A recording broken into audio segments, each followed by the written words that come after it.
Question number 1 देखिए, निम्नलिखित में कौन सी संख्या अपरिमेय है। तो देखिए पहला का ए है √36/64। तो इसको देखिए हम लिख सकते हैं 36 का वर्गमूल क्या होता है 6 और 64 का होता है 8। तो ये देखिए 6/8।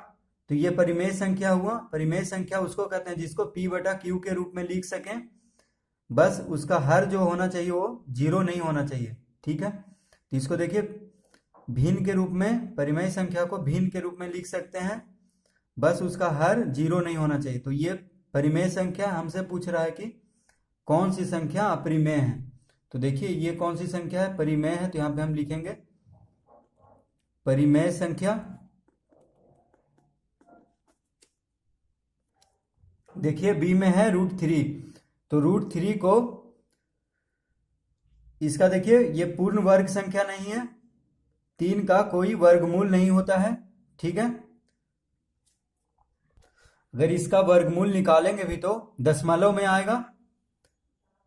ठीक है, ये हुआ अपरिमेय संख्या। तो इसको लिखेंगे हम अपरिमेय संख्या। सी में है देखिए -9/√49। तो इसको हम लिख सकते हैं -9 देखिए √49 को हम लिख सकते हैं 7, क्योंकि 49 का वर्गमूल होता है 7। तो हम -9/7 लिख सकते हैं। तो ये देखिए परिमेय संख्या हुआ, क्योंकि परिमेय संख्या उसको कहते हैं जो p/q के रूप में लिखा जा सके, और q जो 0 नहीं होना चाहिए, यानी हर जो है 0 नहीं होना चाहिए। तो ये हुआ परिमेय संख्या। तो यहां पे हम लिखेंगे परिमेय संख्या। डी में है देखिए √9/81। तो इसको हम लिखेंगे, देखिए 3 का वर्ग होता है 9, तो 3/9 का वर्ग होता है 81। तो 3/9 इसको लिखेंगे। ठीक है, अगर इसको काट भी दे तो कितना आएगा 1/3, जो कि परिमेय संख्या है। तो इसको लिखेंगे परिमेय संख्या। और देखिए ये भी कट जाता है 2 से, 2 तिया 6, 2 चौक 8, यानी ये हो जाता 3/4। ठीक है, तो ये भी परिमेय ही संख्या है। तो इसका आंसर होगा बी। इसमें पूछ रहा था कि कौन सी संख्या अपरिमेय है, तो इसका सिर्फ आंसर होगा कौन सा, बी। तो देखिए √3, √2, √5 ये सब क्या है, √7, √6 ये सब अपरिमेय संख्या हैं, जिसका कि पूर्ण वर्गमूल नहीं निकलता है। ठीक है, जैसे कि देखिए √4 का 2 निकल जाता है तो वो होगा परिमेय संख्या। ठीक है, √5 का नहीं निकलता है वर्गमूल, पूर्ण वर्ग वो संख्या नहीं है √5, तो वह अपरिमेय संख्या होगा। इसी तरह √3 भी अपरिमेय संख्या होगा। तो इसका सिर्फ लिखेंगे बी। क्वेश्चन नंबर दूसरा देखिए, नीचे कई समीकरण और कई समुच्चय हैं, प्रत्येक समीकरण का ठीक एक समुच्चय के साथ जोड़ा लगाएं ताकि समीकरण का हल उस समुच्चय में पाया जा सके। तो देखिए दूसरा का पहला है 3x - 9 = 2। तो इसको हम हल करते हैं। तो देखिए क्या आएगा, इसका आएगा 3x = 2 + 9। देखिए -9 इधर आएगा तो प्लस में हो जाएगा, तो x बराबर कितना हो जाएगा, 9 और 2 11/3। तो देखिए 11/3 क्या है, परिमेय संख्या है। तो पहला जो है, पहला का होगा सी, परिमेय संख्याओं का समुच्चय, यानी तो देखिए यहां पे हम लिख देंगे सी में जो लिखा हुआ है परिमेय संख्याओं का समुच्चय, क्योंकि 11/3 हमको दर्शा रहा है कि परिमेय संख्या का समुच्चय है।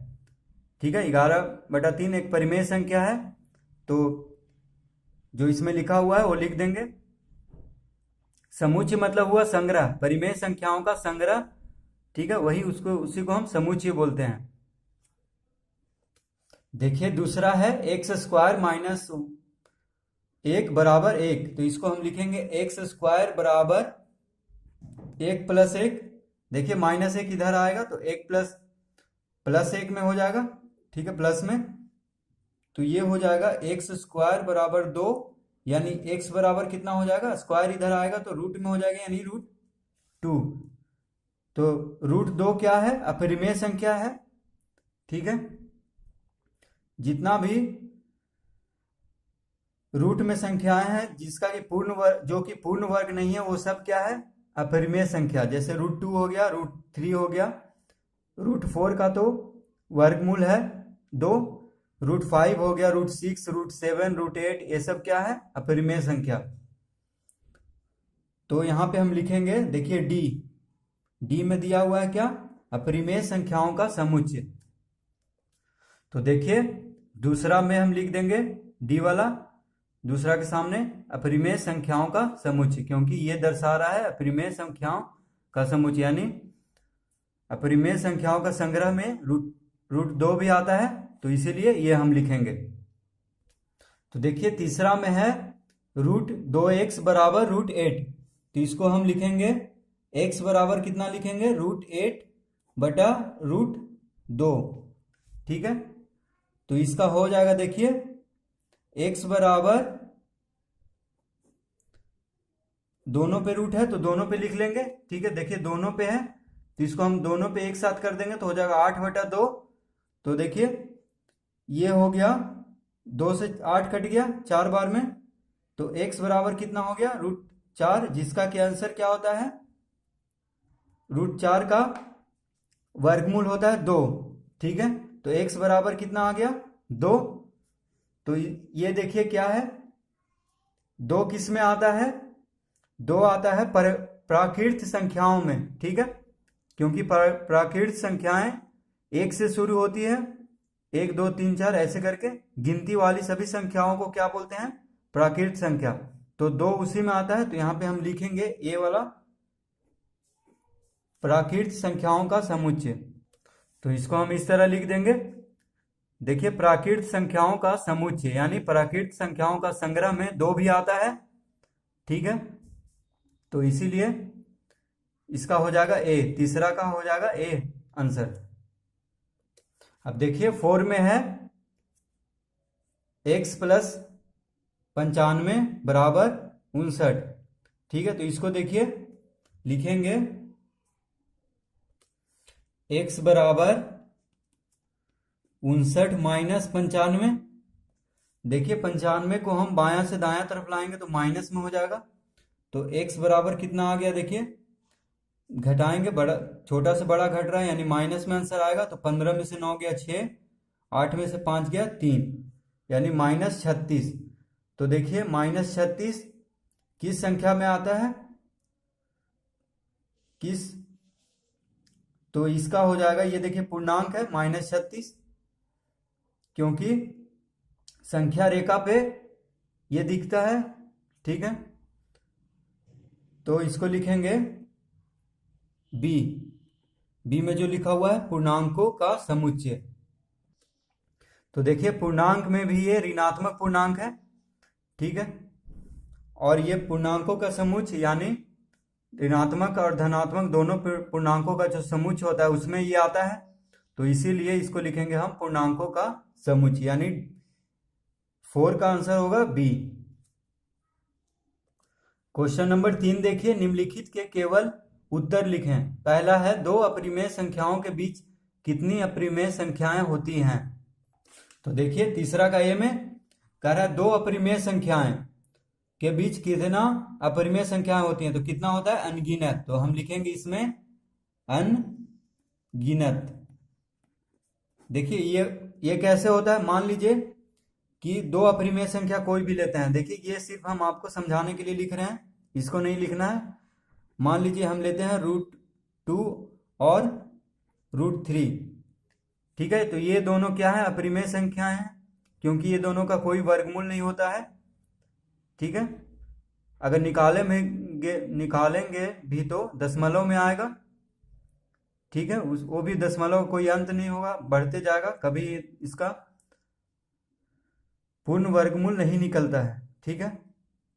तो देखिए अगर इसका बीच में हम दशमलव वाला संख्या लिखते हैं तो इसके बीच से हम अनगिनत अपरिमेय संख्या निकाल सकते हैं जिसका कि कोई अंत नहीं है।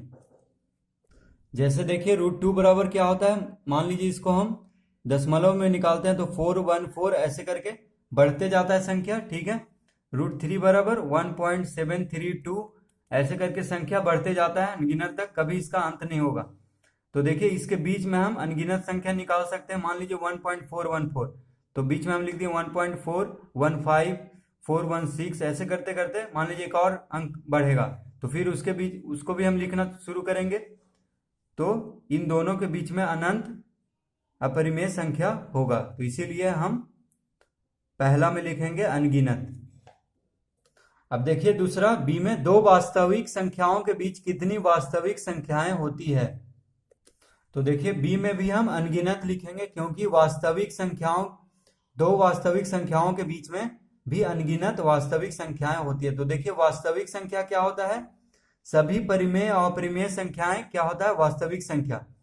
तो बात यहीं पे आ गया, देखिए दो अपरिमेय संख्या के बीच में हम अभी निकाले थे, तो परिमेय संख्या के बीच में भी अनगिनत या अनंत परिमेय संख्या होता है, तो वही, तो इसमें भी वास्तविक संख्या वही हुआ।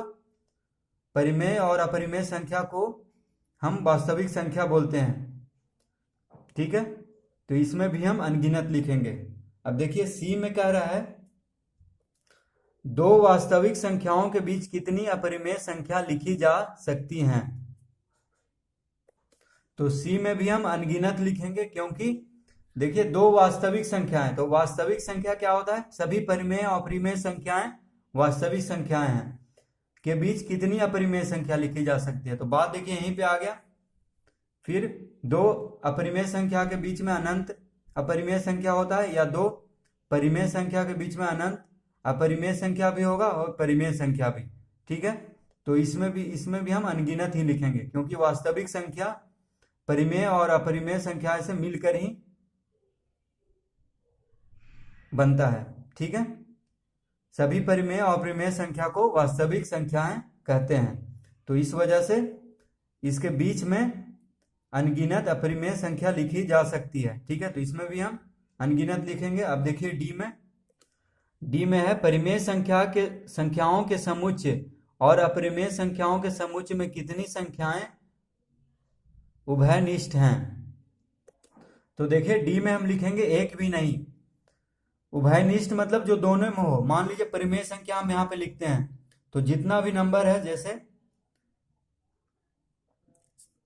1 2 3 4 5 6 7 ये सब क्या है, परिमेय संख्या है। अपरिमेय संख्या कौन कौन हो गया, √2 √3 √5 √6 √7 √8 √9 नहीं, √9 का वर्गमूल 3 होता है, तो √10 √11 ये सब क्या है, अपरिमेय संख्या है, ठीक है। तो देखिए अभयनिष्ठ मतलब कह रहा है कि दोनों में कौन मिलता है, तो दोनों में परिमेय संख्या तो ये सब हो गया, माइनस भी देखिए 0 भी होता है परिमेय संख्या, -1 भी, ठीक है, -1 भी -2 भी, जितना भी ऋणात्मक पूर्णांक है सब परिमेय संख्या है, धनात्मक पूर्णांक भी सब परिमेय संख्या है, 0 भी परिमेय संख्या है। तो देखिए दोनों में कोई मिल रहा है, इसमें अलग है। पाई भी देखिए, पाई भी हमारा क्या है, अपरिमेय संख्या है। तो देखिए अभयनिष्ठ मतलब होता है कि मिलना, तो दोनों में कोई संख्या जो है नहीं मिल रहा है, तो इसीलिए लिखेंगे एक भी नहीं, ठीक है। और देखिए परिमेय संख्या कैसे हुआ ये सब, तो 0 है तो 0 के नीचे हम 1 लिख सकते हैं, तो परिमेय संख्या में बस उसका हर जो है 0 नहीं होना चाहिए। और देखिए यहाँ पे कोई भी संख्या ले लेते हैं 6, तो 6 के नीचे भी 1 ही होता है, ठीक है। मान लीजिए कोई भिन्न है 2/3, तो ये सभी परिमेय संख्या ही हुआ। 3/4 ये सब परिमेय संख्या हुआ। और अपरिमेय संख्या जिसका कि देखिए जो रूट में है, जो पूर्ण वर्ग नहीं है, वो सब अपरिमेय संख्या होगा। अब देखिए ई में परिमेय संख्याओं के समुच्चय और अपरिमेय संख्याओं के समुच्चय के सम्मिलन को कौन सा समुच्चय कहा जाता है। तो देखिए ई में लिखेंगे वास्तविक संख्याओं।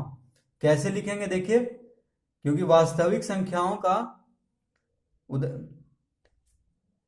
वास्तविक संख्याएं हम बोलते हैं सभी परिमेय और अपरिमेय संख्याओं को। तो यहाँ पे कह रहा है कि परिमेय संख्याओं के समुच्चय और अपरिमेय संख्याओं के समुच्चय के सम्मिलन को कौन सा समुच्चय कहेंगे, तो उसको कहेंगे वास्तविक संख्याएं, क्योंकि दोनों को मिलाकर के ही हम वास्तविक संख्या दोनों को मिलकर ही बनता है। परिमेय संख्या और अपरिमेय संख्या को हम बोलते हैं वास्तविक संख्या। तो इसीलिए दोनों का समुच्चय यानी दोनों का संग्रह को हम वास्तविक संख्या कहेंगे। तो ई में क्या हो जाएगा, वास्तविक संख्याओं। अब देखिए एफ में, क्या प्रत्येक अपरिमेय संख्या के संगत संख्या रेखा पर एक बिंदु होता है? तो देखिए एफ में हम लिखेंगे हाँ। क्यों लिखेंगे हाँ? देखिए क्योंकि अपरिमेय संख्या को हम संख्या रेखा पर निरूपित कर सकते हैं। देखिए कैसे, √2, √3, √5, √6, √7 ये सब अपरिमेय संख्या है। तो इन सब को हम संख्या रेखा पर निरूपित कर सकते हैं। ठीक है, और ये कैसे होगा, देखिए क्वेश्चन नंबर 4 में हम इसके बारे में पढ़ेंगे। इसके बाद जो मैं बनाऊंगा वीडियो वो इसी के बारे में होगा, जो क्वेश्चन नंबर 4 है, जो कि कह रहा है संख्या रेखा पर निम्नलिखित संख्याओं को प्रदर्शित करें। तो उसमें पता चल जाएगा कि जो अपरिमेय संख्याएं हैं वो संख्या रेखा पे प्रदर्शित हो सकती है। तो इसमें हम हाँ लिखेंगे, क्योंकि प्रत्येक अपरिमेय संख्या के संगत संख्या रेखा पर एक बिंदु होता है, यानी संख्या रेखा पर हम अपरिमेय संख्या को प्रदर्शित कर सकते हैं। तो इसमें हम हाँ लिखेंगे।